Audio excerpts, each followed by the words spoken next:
ከ218 እስከ 300 ሚሊዮን ኮንዶም ሀገሪቷ ያስፈልጋታል ብሎ ተጠብቋል። ይህ ማለት ለሁሉም ማህበረሰብ የሚቀርበው ኮንዶም ማለት ነው።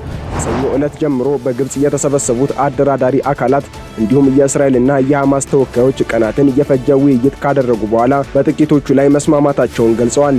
አሁን ከስምምነት የደረሱባቸው ጉዳዮችም የተኩስ አቁም ማድረግ፣ የእስራኤል ወታደሮች ጋዛን ሙሉ በሙሉ ለቀው እንዲወጡ እናም በሐማስ የታገቱ እስራኤላውያን መለቀቅ በሚሉት ላይ ነው። ከዚህ ቀደም ሰላምን ለመፍጠር ፕሬዝዳንት ትራምፕ የተለያዩ ሙከራዎችን አድርገዋል። ከነዚህ መካከል ደግሞ መሪዎቹን በተናጠል በማግኘት ማነጋገር ነበር። በኋላ ላይም የፊት ለፊት ንግግርን እንዲያደርጉ ማድረግ መቻል ዋነኛ ዓላማቸው ነበር። ሆኖም ግን ይህ ጉዳይ ሊሳካ አልቻለም። ይባስ ብሎም የመገናኘታቸው ጉዳይና ተኩስ የማቆሙ ጉዳይ እየተዳከመ መሆኑን የሩሲያ ፌዴሬሽን ምክትል የውጭ ጉዳይ ሚኒስቴር ሰርጌይ ሪያብኮቭ ተናግረዋል።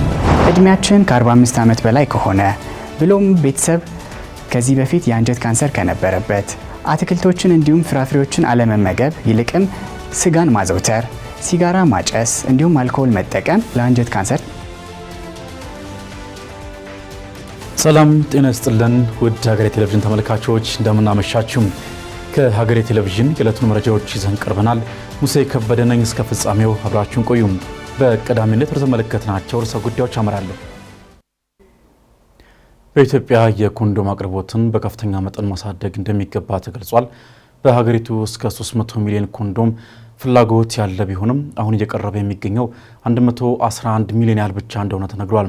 በኤችአይቪ ኤድስ እና በሌሎች ጉዳዮች ዙሪያ የሚሰራው ኤኤችኤፍ ኢትዮጵያ የኮንዶም አቅርቦትን ለማሳደግ ያለመ መድረክን ከባለድርሻ አካላት ጋር አካሂዷል።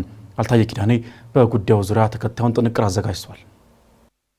የዛሬው የምክክር መድረክ ዓላማ አይታችሁት እንደሆነ ሰምታችሁ እንደሆነ የምክክር መድረኩ በጣም ብዙ አይነት ባለሙያዎች ወይም ደግሞ ሰዎች፣ ሴክተሮች ያካተተ ነው። ፕራይቬት ሴክተሮች በብዛት ያሉበት፣ የሚዲያ ሰዎች ያሉበት፣ የፐብሊክ ሴክተሮች ያሉበት፣ የሶሻል ሴክተሮች ያሉበት መድረክ ነው። የፕራይቬት ሴክተሩ ያለበትን ችግር መስማትና ሀገሪቱ የወሰደቻቸውን ደግሞ የታክስ ፖሊሲ ሪፎርሞች ማድመጥ፣ ስለዚህ መመካከር፣ በዘለቄታም የኮንዶም አቅርቦት ችግሮችን እና ፍላጎቶችን ለማጣጣም ለመመካከር የተዘጋጀ የምክክር መድረክ ነው። አሁን ባለው በሀገራዊ ስትራቴጂ የኮንዶም አቅርቦት በሶስት መልኩ ይቀርባል።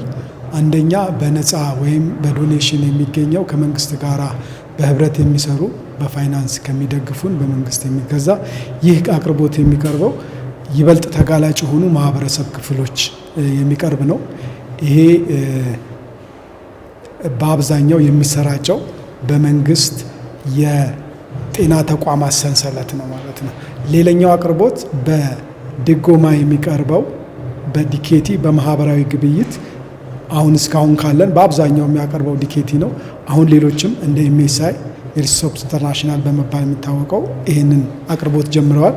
ሌላኛውና አሁን እንዲቀጥል የምንፈልገው እስካሁን ባለው አስተዋጽኦ ዝቅተኛ የሆነው በግል ማህበረሰብ ወይም በግል አስመጪዎች መጥቶ የሚከፋፈለው የኮንዶም አይነት ነው ማለት። በሶስት መልኩ ነው ኮንዶምን አገሪቷ ታሟላለች ብለን የምንጠብቀው። ኮንዶም ኢምፖርት ተደርጎ ወይም ደግሞ ሎካሊ ማኒፋክቸር ተደርጎ ሰዎች የሚፈልጉ እና የመግዛት አቅም ያላቸው ሰዎች እንዲጠቀሙ ለማድረግ ያለው አፕሮች ኦልሞስት በሀገሪቱ ውስጥ ከ1% በታች ነው። ያ ማለት አብዛኛው ሀገሪቱ ውስጥ ያለው ኮንዶም በእርዳታ ሰጪዎች ድርጅት ጫንቃ ላይ የተንጠለጠለ ነው። ስለዚህ ይሄ መቀጠል የለበትም። የሀገሪቱን ዘላቂ የሆነ የኮንዶም አቅርቦት ለማረጋገጥ የፕራይቬት ሴክተሩ ሚና ከፍተኛ ነው። አሁን በ2018 እስከ 300 ሚሊዮን ኮንዶም ሀገሪቷ ያስፈልጋታል ብሎ ተጠብቋል። ይህ ማለት ለሁሉም ማህበረሰብ የሚቀርበው ኮንዶም ማለት ነው። በተለይ ለነዚህ ይበልጥ ተጋላጭ ለሚላቸውና መንግስት በዶኔሽን ወይም በእርዳታ አግኝቶ የሚያቀርበው ኮንዶም ወደ 111 ሚሊዮን አካባቢ ደርሷል በ2018 ማለት ነው። ከዚህ በፊት ካለው በ2016-17 ዓመት ከፈጸም ነው ኦሎሞስት በግማሽ 55.7 ሚሊዮን የነበረውን ወደ 111 ሚሊዮን አሳድጎ ለነዚህ ይበልጥ ተጋላጭ ለሆኑ ማህበረሰብ ክፍሎች እያሰራጨ ይገኛል። ነጋዴዎች ናቸው አስመጪዎች፣ ትርፍ ይፈልጋሉ። ትርፍ ለማግኘት ደግሞ ያው አስኪያጅ ሁኔታዎች መኖር አለባቸው። ለምሳሌ አንድ ፕሮዳክት በነፃ እየተከፋፈለ ሸጠ ያው ሲግኒፊካንት አማውንት ከሆነ እንደው ዋጋው አንድም ላትሸጥ ትችላለህ። ቀደም እንዳልኩ ሜጀርሊ በኢትዮጵያ ውስጥ እኮ እንደሚከፋፈል የነበረው አንዱ በነፃ ነው። በዋናነት ደግሞ ከሱ ባልተናነሰ በድሮ ጊዜ እንግዲህ ያንን ጊዜ እንድንሻገር ያደረገው ሰብሲዳይዝድ የሆነው በትንሽ ገንዘብ ይሸጥ የነበረው እነዚህ ያለመኖራቸው ነው። በአስመጪዎች በኩል እጥረትን እንደ ቢዝነስ እንቆጥራለን። ኦፖርቹኒቲ ነው፣ ቢዝነስ ኦፖርቹኒቲ ነው። ይሄ ቢዝነስ ኦፖርቹኒቲ እንደ ቢዝነስ ብቻ ሳይሆን እንደ ሶሻሊ ሪስፖንሲብል እንደሆነ አካል ሰርቪስ ፕሮቫይደር ሆነን ባገኘነው ሰርቪስ ልክ ደግሞ ሪዋርድ እንጠብቃለን። ምክንያቱም ይሄ የንግድ ህብረተሰብ አትርፎ ግብር ሲከፍል ነው የመንግስት ኢኮኖሚ የሚንቀሳቀስ የሚችለው። የጤና ጥበቃ ሚኒስቴር ባጀት የሚፈቅደው ፓርላማው የሚያጸድቀው በንግዱ ህብረተሰብ በሚከፍለው ግብር ነው። ስለዚህ ከዚህ ጋራ አትራፊ ሆኖ ሊሄድለት የሚችልበት ሁኔታ መታየት አለበት። ይህ በትክክል ነው የምናገረው። አትራክት ሊያደርገው የሚችል ይሄ ሶሻል ሪስፖንሲብል የስ አንድ ወቅት ላይ ያደርጋል፣ ግን የቆመበትን ዓላማ ፕሮፊት ኦሪየንትድ ስለሆነ ትርፍን መሰረት ያደረገ ስለሆነ ይሄም የሚያጣጥም ልንፈልጋለን። በአእምሮ የዳበሩና መልካም ስብዕና ያላቸውን ሀገር ተረካቢ ዜጎች ለማፍራት ለህፃናት የሚዘጋጁ የስነ ጽሁፍ ውጤቶችን ማሳደግ እንደሚገባ ተገልጿል። የተገለጸው በፖሊሲ ጥናት ኢንስቲትዩት በህፃናት ስነ ጽሁፍ ምህዳር ላይ የሚታዩ ችግሮችና መፍትሄዎቻቸውን በሚዳስስ ጥናት ላይ ውይይት በተካሄደበት ወቅት ነው። ተጨማሪ ያለን የህፃናት ስነ ጽሁፍ ምህዳር ላይ ያሉ ዋና ዋና ተግዳሮቶችና ምህዳሩን ለማጠናከር መሰራት ባለባቸው ተግባራት ላይ በፖሊሲ ጥናት ኢንስቲትዩት ተመራማሪዎች እየተሰራ ባለው ጥናት ላይ ከተለያዩ ተቋማት ከተወጣጡ የዘርፉ ባለሙያዎች ጋር አውደ ጥናት ተካሂዷል። በኢትዮጵያ የህፃናት ስነ ጽሁፍ ዘርፍ ላይ በተወሰኑ ዓመታት ከነበሩ ጥረቶች ባሻገር በተደራጀና በበቂ ሁኔታ እየተሰራበት አይደለም የሚሉት የኢትዮጵያ ደራሲያን ማህበር ስራ አስኪያጅ ወይዘሮ ጌዝና ወርቁ ለዚህም በርካታ ምክንያቶች ይጠቀሳሉ ይላሉ። ዘርፉን የተመለከቱ በቂና ሰፋፊ ጥናቶችን ማካሄድ ደግሞ ለህፃናት የሚዘጋጁ የስነ ጽሁፍ ስራዎችን ለማጠናከር አንዱ ወሳኝ እርምጃ ስለመሆኑ ገልጸዋል። በልጆች ላይ ትኩረት አድርጎ ልጆች መጽሐፍ ከማሳተም ባሻገር በደንብ የልጆችን የእድሜ እርከናቸውን አገናዝቦ ለመጻፍ ይብን ከቋንቋ ከሁሉም ነገር ጥንቃቄ አድርጎ ለመጻፍ የሚደረግበት ሁኔታ እስካሁን ባለው ሁኔታ በጣም ጥቂት ነው። የለም ባይባልም ግን እዚህን ያክል ትኩረት ተሰጥቶ እንደ ሌሎቹ እንደ ረጅም ልቦለድ፣ እንደ አጭር ልቦለድ፣ እንደ ግጥም እየተሰራ ነው ማለት አይቻልም። ለዚህ በርካታ ምክንያቶች አሉ። በደራሲያን በኩል አንደኛው የህፃናት መጽሐፍ በጣም ኮስቲ ነው፣ ብዙ ገንዘብ ይጠይቃል። ከዛ አንፃር ኢኮኖሚ የለም፣ ደጋፊ አካል የለም። ደራሲው እውቀቱ ቢኖረው ችሎታው ቢኖረው ጥሩ መጽሐፍ የልጆች መጽሐፍ ላዘጋጅ ቢል እንኳን ወረቀቱ ውድ ነው፣ ሰዓሊ ያስፈልገዋል፣ የልጆችን ስነ ልቦና ማወቅ ስልጠና ያስፈልጋል። የልጆች ስነ ጽሁፍ ትኩረት እየተሰጠ ነው ለማለት የሚቻልበት ሁኔታ የለም። በፖሊሲ ጥናት ኢንስቲትዩት የተግባቦትና ህትመት አማካሪ እንዲሁም የጥናት ቡድኑ አባል ዶክተር ባሎ ደምሴ ጥናቱ ከተባበሩት መንግስታት የትምህርት ሳይንስና ባህል ተቋም ዩኔስኮ በተገኘ የገንዘብ ድጋፍ እየተከናወነ መሆኑን ጠቅሰዋል። በኢትዮጵያ የህፃናት ስነ ጽሁፍ በርካታ ፈተናዎች እየገጠሙት ነው ያሉት አማካሪው የጠቃሚዎችም ሆነ የአዘጋጆች የፋይናንስ አቅም ውስንነት እንዲሁም የቤተ መጻሕፍት እጥረት እየተካሄደ ባለው ጥናት ላይ ከተለዩ ችግሮች መካከል ተጠቃሽ ናቸው ብለዋል። እንግዲህ ዋናው አሁን ገና ፕሮጀክቱን እየጀመረ ነው፣ ግን መነሻችን በኢትዮጵያ የህፃናት ስነ ጽሁፍ በርካታ ብሔር ብሔረሰቦች ያሉባት ሀገር ናት። የህፃናት ስነ ጽሁፍ ችግሮች አሉ፣ የጥራት ችግሮች አሉ፣ የቁጥርም ችግሮች አሉ። በተለያዩ ቋንቋዎችም እየተጻፉ አይደለም። ወላጆችም ለህፃናት ስነ ጽሁፍ ለልጆቻቸው መጽሐፍት ለመግዛት ይቸገራሉ። በርካታ ቤተ መጻሕፍትም የሉንም። ስለዚህ የዚህ የተነሳንበት የጥናቱ ዋና ዓላማ ወይም የፕሮጀክቱ ዓላማ የኢትዮጵያ የህፃናት ስነ ጽሁፍ ብዙ ፈተናዎች እየገጠሟት ነው። ያን ፈተና እንዴት አድርገን እንለየው?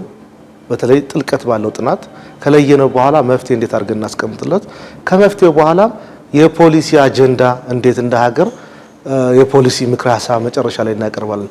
እንዴት ባለቤት ሰጥተን የህፃናት ስነ ጽሁፍን ጥሩ መልክ እናስይዘው የሚል ነው።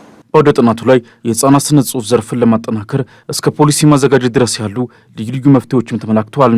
መፍትሄው እንግዲህ አንደኛው ገና በጥናት የምንደርስበት ቢሆንም ህፃናት ስነ ጽሁፍ ያሉ ባለድርሻ አካላትን ከደራሲያን ጀምሮ እስከ አከፋፋዮች እስከ ኢላስትሬተርስ እንዲሁም ደግሞ መምህራን፣ የቤተ መጻሕፍት ባለሙያዎች እነሱ ላይ የአቅም ግንባታ ስልጠናዎችን በተከታታይ ማድረግ ነው።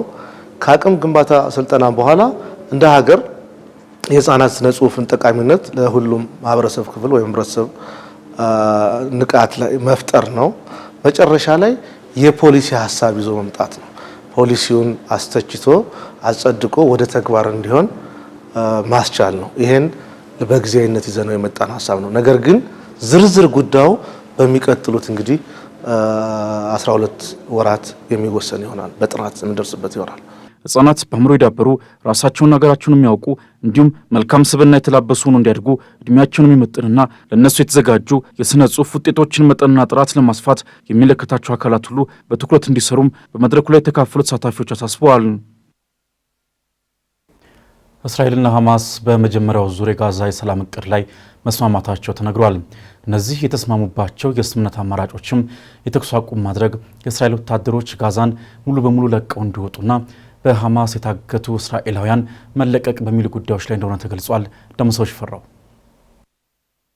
ድፍን 2 ዓመት የሞላው የእስራኤልና የሐማስ ጦርነት በሺዎች የሚቆጠሩ ሰዎችን ለሞት በመቶዎች የሚቆጠሩ ፍልስጤማውያንን ደግሞ ለስደት ዳርጎ አሁን ወደ መገባደጃው የደረሰ መስሏል። ከተለያዩ ዓለም አቀፍ ተቋማትና አገራት የማሸማገልና ቀጠናውን ወደ ሰላም የመመለስ ጥረቶች ቢደረጉም ይህ ነው የሚባል ተጨባጭ ውጤት ሳይመዘገብ ዛሬ ላይ ደርሷል። በዛሬው ዕለት ከወደ ግብጽ የተሰማው መረጃ ግን የመካከለኛው ምስራቅ ከጦርነት አረፍ ሊል እንደሆነ የሚጠቁም ሆኗል።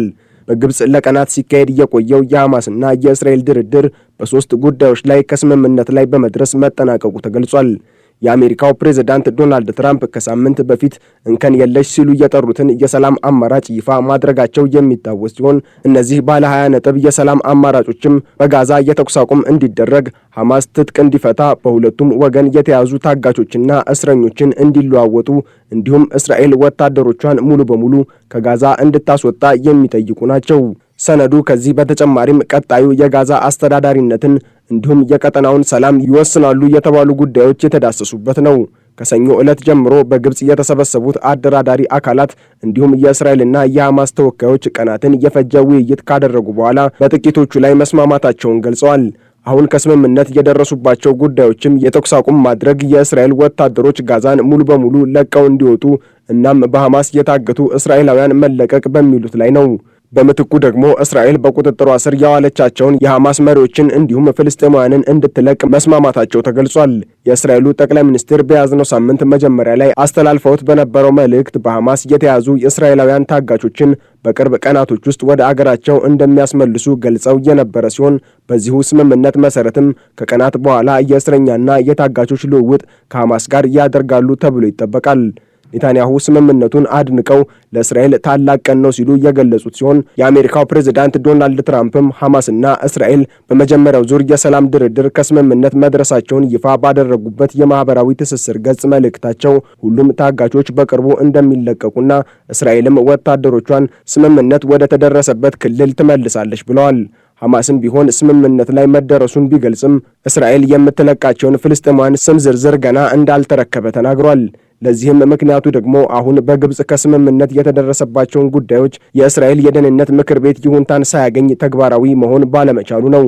ኔታንያሁ እንደሚሉትም በቀጣይነት ከአገራቸው ባለስልጣናት ጋር በሚገባ ከተወያዩበት በኋላና ምክር ቤቱም ስምምነቱን ካጸደቀው በኋላ የተኩስ አቁም ስምምነቱም ሆነ ከጋዛ ወታደሮችን ማስወጣትና የታጋቾች ልውውጥ ወዲያውኑ ተግባራዊ ይደረጋል ብለዋል።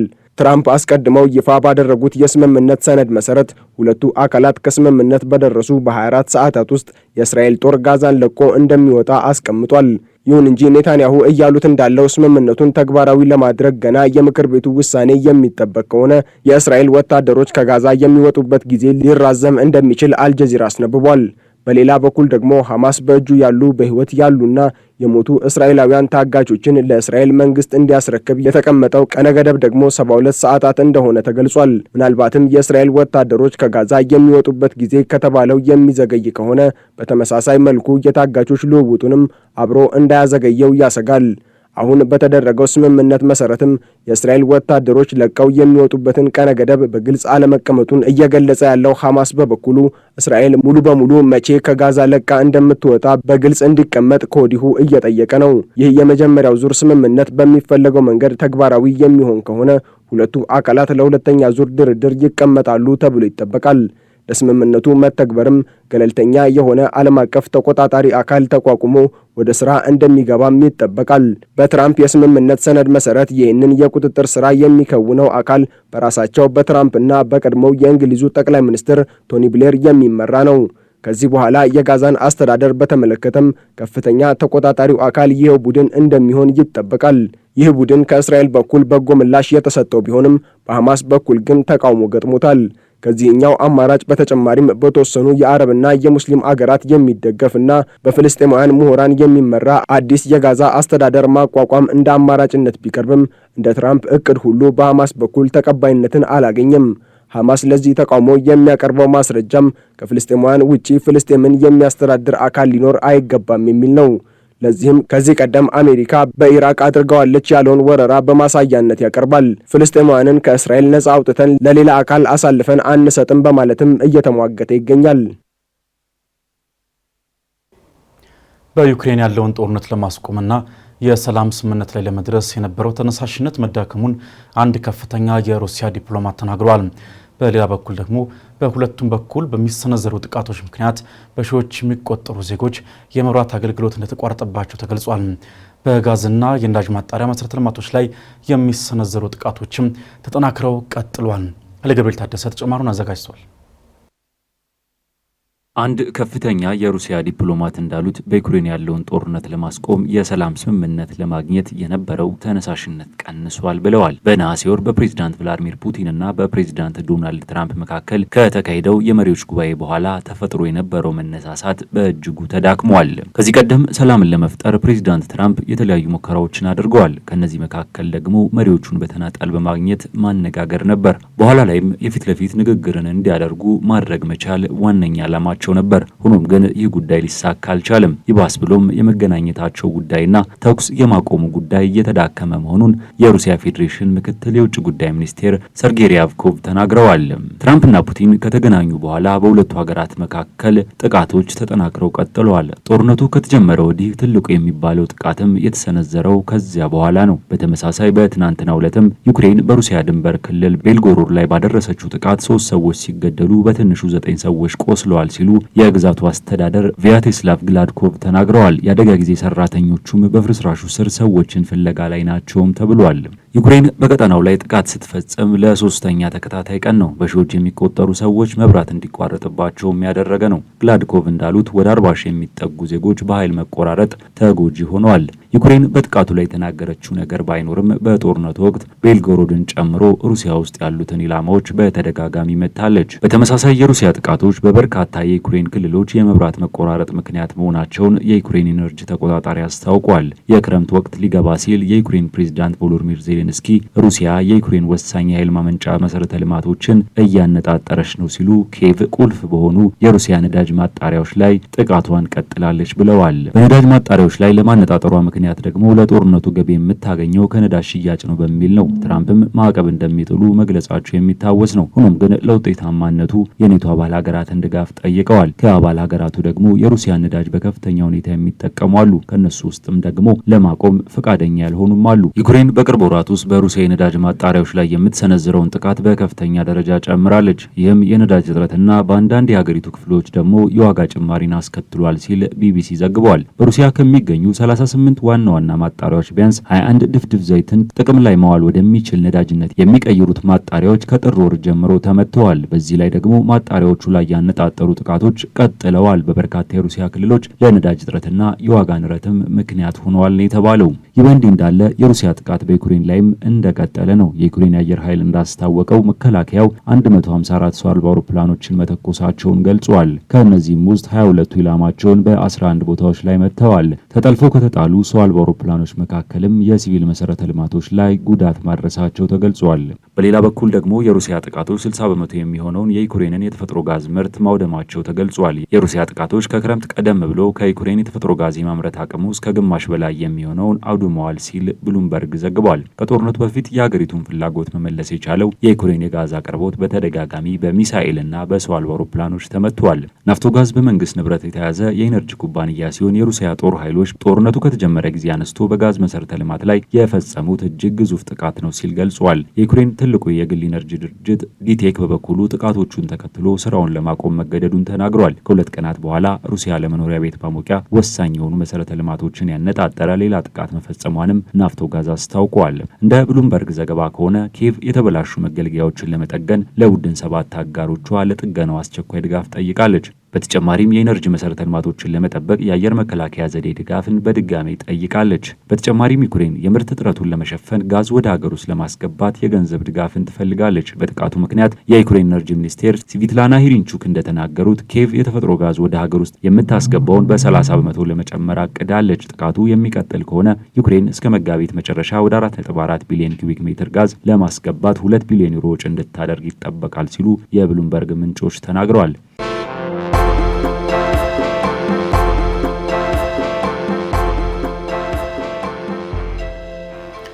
ወደ አጫጭር መረጃዎቻችን አለፍን። ኢትዮጵያ በአፍሪካ ነፃ የንግድ ቀጠና መገበያየት ጀመረች። ስጋ፣ ጥራጥሬ፣ ጫትና አትክልት በኢትዮጵያ አየር መንገድ ካርጎ እንዲሁም በየብስ ትራንስፖርት ወደ ተለያዩ ሀገራት ከተላኩ ምርቶች መካከል የሚጠቀሱ ሆኗል። ምርቶችንም ወደ ኬንያ፣ ሶማሊያና ደቡብ አፍሪካ መላካቸውን የንግድና ቀጠና ትስስር ሚኒስትሩ ዶክተር ካሳሁን ጎፌ ተናግረዋል። ወደ ኬንያ የተላከው የበቆሎ ምርትም $7 ሚሊዮን የሚያወጣ ስለመሆኑ ተነግሯል። የኢትዮጵያ መንግስት የአፍሪካ አህጉራዊ ነፃ የንግድ ቀጠና ስምምነትን መጋቢት 11 ቀን 2010 ዓ.ም ሩዋንዳ ኪጋሊ ላይ መፈረሙ ይታወሳል።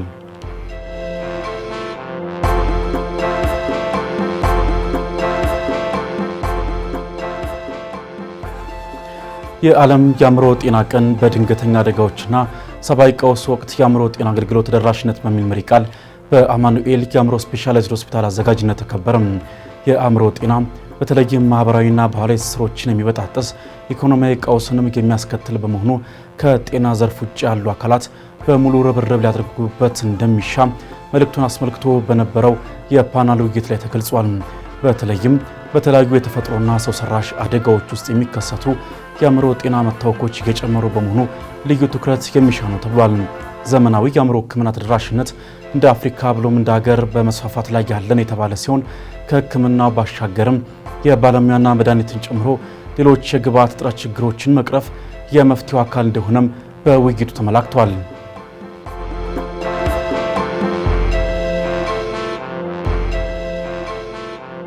የዓለም የአእምሮ ጤና ቀን በድንገተኛ አደጋዎችና ሰብአዊ ቀውስ ወቅት የአእምሮ ጤና አገልግሎት ተደራሽነት በሚል መሪ ቃል በአማኑኤል የአእምሮ ስፔሻላይዝድ ሆስፒታል አዘጋጅነት ተከብሯል።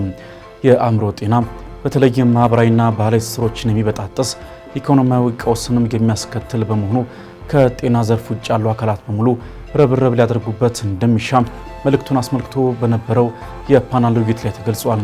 በተለይም በተለያዩ የተፈጥሮና ሰው ሰራሽ አደጋዎች ውስጥ የሚከሰቱ የአእምሮ ጤና መታወኮች እየጨመሩ በመሆኑ ልዩ ትኩረት የሚሻ ነው ተብሏል። ዘመናዊ የአእምሮ ሕክምና ተደራሽነት እንደ አፍሪካ ብሎም እንደ ሀገር በመስፋፋት ላይ ያለን የተባለ ሲሆን ከሕክምናው ባሻገር የባለሙያና መድኃኒትን ጨምሮ ሌሎች የግብዓት እጥረት ችግሮችን መቅረፍ የመፍትሄው አካል እንደሆነም በውይይቱ ተመላክቷል።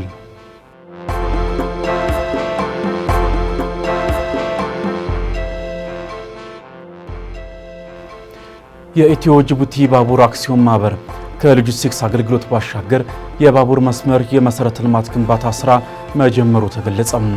የመጀመሪያው የባቡር መስመር ዝርጋታ ከኤኤምጂ ሆልዲንግስ ኢንዱስትሪ ፓርክ ወደ እንዶዴ ዋናው የጅቡቲ መስመር የሚያገናኝ ግንባታ ዛሬ በይፋ ተጀምሯል።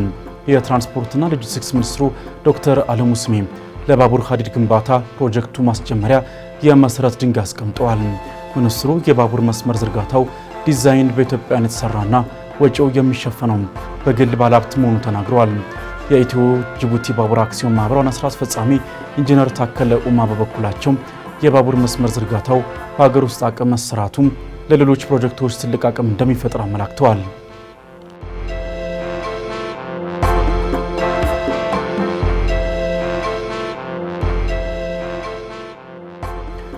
ከውጭ በምስራቃዊ ኮንጎ የሚገኙ 80 በመቶ የሚሆኑ የጤና ተቋማት የመድኃኒት እጥረት እንዳጋጠማቸው ቀይ መስቀል አስታወቀም። እጥረቱ ያጋጠመው በሀገሪቱ ባለው ግጭት የተነሳ የሰብአዊ እርዳታዎች በመቋረጣቸው መሆኑ ተገልጿል። በተለይም በሰሜንና በደቡብ ኪቩ አካባቢዎች ባለው ግጭት ሳቢያ የመድኃኒት እጥረት በመከሰቱ የጤና ተቋማቱ የኤችአይቪ ወባና የሳምባ ነቀርሳ በሽታዎች ሕክምና መስጠት ማቆማቸውን አፍሪካ ኒውስ ዘግቧል። በምስራቃዊ ኮንጎ አካባቢ የሚንቀሳቀሰው ኤም23 ታጣቂ ቡድን መንገዶችን በመዝጋቱ መድኃኒቶችን ከቦታ ወደ ቦታ ማንቀሳቀስ አለመቻሉን ዘገባው አትቷል።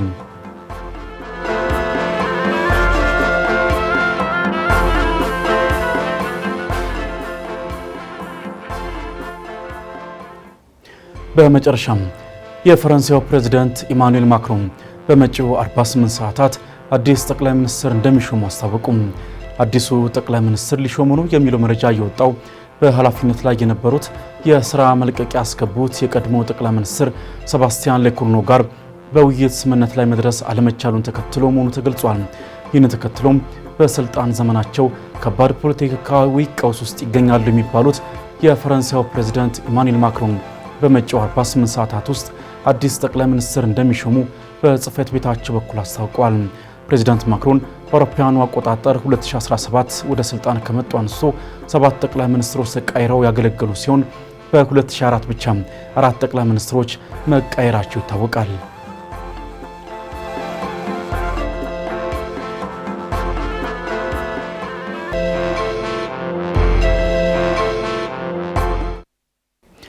ከአትክልትና ፍራፍሬ ይልቅ ስጋና ዘውትሮ መመገብ ለአንጀት ካንሰር እንደሚያጋልጥ የሕክምና ባለሙያዎች ይጠቁማሉ። የአንጀት ካንሰር እድሜያቸው ከ45 ዓመት በላይ የሆኑ ሰዎችን የማጥቃት እድሉ እንደሚጨምርም ይነገራል። ለመሆኑ ምልክቱና መፍትሄው ምንድን ነው? የዛሬ ጤና አዳም ጥንቅራችን ትኩረቱን እዚህ ላይ አድርጓል። ወደዛው እንለፍ።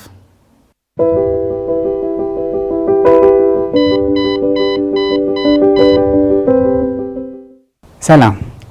ከአትክልት እንዲሁም ከፍራፍሬዎች ይልቅ ስጋን ማዘውተር ለትልቁ አንጀት ካንሰር ተጋላጭ ሊያደርጉት እንደሚችሉት ያውቃሉ? ዶክተር ቢኒያም ፍሳ ነኝ። አብራችሁን ቆዩ። የአንጀት ካንሰር ወንዶችም ሆነ ሴቶችን እኩል ያጠቃል። እድሜያቸው በዋናነት ከ45 ዓመት በላይ በሆኑ ሰዎች ላይ ይከሰታል። የአንጀት ካንሰር ቀድሞ ምልክቶች ላይ ያሳይ ይችላል፣ ነገር ግን አንዳንድ ምልክቶች ይኖሩታል። ለምሳሌ ከወትሮ በተለየ ሁኔታ ማስቀመጥ ወይም ድርቀት፣ ደም የቀላቀለ ሰገራ፣ የሆድ ህመም፣ ምክንያቱ ያልታወቀ የክብደት መቀነስ እንዲሁም የድካም ማለት የአንጀት ካንሰር ምልክቶች ናቸው። ለአንጀት ካንሰር ተጋላጭ ሊያደርጉን የሚችሉ ነገሮች ምንድን ናቸው? እድሜያችን ከ45 ዓመት በላይ ከሆነ ብሎም ቤተሰብ ከዚህ በፊት የአንጀት ካንሰር ከነበረበት፣ አትክልቶችን እንዲሁም ፍራፍሬዎችን አለመመገብ ይልቅም ስጋን ማዘውተር፣ ሲጋራ ማጨስ እንዲሁም አልኮል መጠቀም ለአንጀት ካንሰር ተጋላጭ ያደርገናል። አንጀት ካንሰርን እንዴት መከላከል እንችላለን? አመጋገባችንን ማስተካከል ዋና መከላከያ መፍትሄው ነው። አትክልት እንዲሁም ፍራፍሬዎችን ማዘውተር፣ ሲጋራ የሚያጨሱ ከሆነ እንዲሁም አልኮል የሚጠቀሙ ከሆነ ማቆም፣ በቂ የአካል ብቃት እንቅስቃሴ ማድረግ። እድሜው ከ45 ዓመት በላይ የሆነ ሰው ደግሞ ለአንጀት ካንሰር ቅድመ ምርመራ ማድረግ ይኖርበታል። ይህ ቅድመ ምርመራ በዋናነት ኮሎኖስኮፒ በሚባል ካሜራ ባለው መሳሪያ በፊንጢጣ በኩል በመግባት አንጀት ላይ ያሉ ለውጦችን ማየት የአንጀት ካንሰር ገዳይ ከሚባሉ የካንሰር አይነቶች ውስጥ ቀዳሚ ድርሻውን ይወስዳል። ከላይ የተነጋገርናቸውን ምልክቶች ካስተዋሉ በጊዜ ምርመራ በማድረግ በቶሎ ሕክምና ማግኘት ይቻላል። ከዚህ በተጨማሪ በየጊዜው ለአንጀት ካንሰር ቅድመ ምርመራ በማድረግ ነገሩን በጊዜ ማወቅ ይቻላል። ሰላም።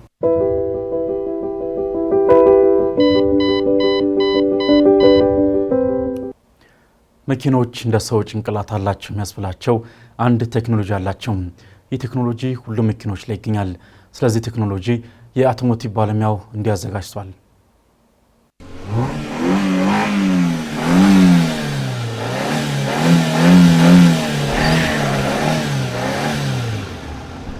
ሰላም እንደምናላችሁ ውድ ተመልካቾቻችን፣ በዝግጅታችን የመኪና ጭንቅላት እየተባለ ስለሚጠራው ኢሲዩ ወይ ደግሞ ኢንጂን ኮንትሮል ዩኒት ስለሚባለው ቴክኖሎጂ ጠቃሚ መረጃ ይዤላችሁ ቀርብ ያለው ከመረጃዎቹ ጋር አብሬያችሁ የምቆየው የአውቶሞቲቭ ባለሙያ አዶንያ አብርሃ ነኝ። መልካም ቆይታ። በአዳዲስ መኪኖች ላይ ኢሲዩ እንደ ጭንቅላት ነው። መረጃ ይሰበስባል፣ ትዕዛዝ ይሰጣል፣ እንዲሁም ችግር ሲያጋጥም ያሳውቃል። ይህ ኢሲዩ የምንለው ብዙ ጊዜ በዘመናዊ መኪኖች ላይ የምናገኘው ሲሆን ከመኪናችን ዳሽቦርድ ጀርባ የምናገኘው እና በአንድ ጊዜ ብዙ ነገሮችን መቆጣጠር ይችላል። ይህም ተግባሩ የሚያከናውነው መኪናው በተገጠመለት በተለያዩ ሴንሰሮች በመታገዝ ነው። ከእነዚህም ሴንሰሮች ከብዙ በጥቂቱ ኦክሲጅን ሴንሰር፣ ትሮትል ፖዚሽን ሴንሰር፣ ኢንጂን ቴምፕሬቸር ሴንሰር፣ ኤርፍሎ ሴንሰር እንዲሁም ተጨማሪ ሴንሰሮችም አሉት። በእነዚህ በመታገዝ ኢሲዩ ምን ያህል ነዳጅ እንደሚያስፈልግ፣ መቼ መቀጣጠል እንዳለበት፣ መኪናው አውቶማቲክ ከሆነ ደግሞ ማርሽ መቼ መቀየር እንዳለበት የሚያሳውቀን ነው። ከቀላሉ ስንጀምር የመኪናችንን የነዳጅ ፔዳል ስንረግ ይህ ኢሲዩ የረገጥንበትን ጉልበት በማየት መኪናው የተጓዘበትን ያለውን ፍጥነት በማገናዘብ ምን ያህል ነዳጅ እና አየር ወደ ሞተሩ መግባት እንዳለበት የሚመጥንልን ነው። እንዲሁም መኪናው ማርሽ እንዲቀይር የሚያዘው ነው፣ በተለይ አውቶማቲክ ከሆነ ማለት ነው። ታዲያ ይህ ምን አይነት ጥቅም አለው ካልን መኪናው የተሻለ የነዳጅ አጠቃቀም፣ የተመቸ የጉዞ ሂደት፣ አነስተኛ ጭስ እንዲኖረው ያደርገዋል። ኢሲዩ ታዲያ ሲበላሽ ምን ይፈጠራል ካልን ኢሲዩ ሲበላሽ መኪናው ሙሉ ለሙሉ ላይነሳ ይችላል። መኪናው ቢነሳ እንኳን በጣም ዝቅተኛ የሆነ የመንቀሳቀስ ሂደት ነው የሚሆነው። ወዲያው ሞተር መጥፋት፣ ብዙ ነዳጅ ማቃጠል ልትመለከቱ ትችላላችሁ።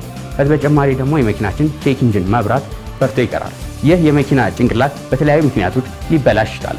ከነዚህ መካከል የመጀመሪያው ውሃ ወደ ኢሲዩ ሲገባ፣ ሌላኛው ደግሞ በቮልቴጅ ስፓርክ እንዲሁም በእድሜ ብዛት ሊበላሽ ይችላል። ከዚህ በተጨማሪ በዚህ የመኪና ጭንቅላት ብቻ በውስጡ ሌሎች ነገሮችም አሉ። ኢሲዩ በአጠቃላይ የሚጠራበት ስያሜ ሲሆን በውስጡ ከምናገኛቸው መካከል ኢሲኤም ይባል አለ። ይህ ማለት ኢንጂን ኮንትሮል ሞጁል የምንለው ማለት ነው። ከዚህ በተጨማሪ ደግሞ ሌላኛው ፒሲኤም የምንለው አለ። ይሄኛው ፓወር ኮንትሮል ሞጁል፣ ይህ ደግሞ አጠቃላይ የመኪናው ሞተሩን እንዲሁም ማርሹን የሚቆጣጠርልን ነው። ስለ አስፈላጊነቱ ይህን ያህል ካልን የኢሲዩ አስፈላጊነት ተረድታችሁታል ብለን እናስባለን። ለዛሬ ይዤላችሁ የቀረቡት መረጃ ይህን ይመስል ነበር። በቀጣይ ሌሎች ከመኪናው ጋር በተገናኘ መረጃ እስከምንገናኝ ድረስ መልካም ሁሉ ተመኘው።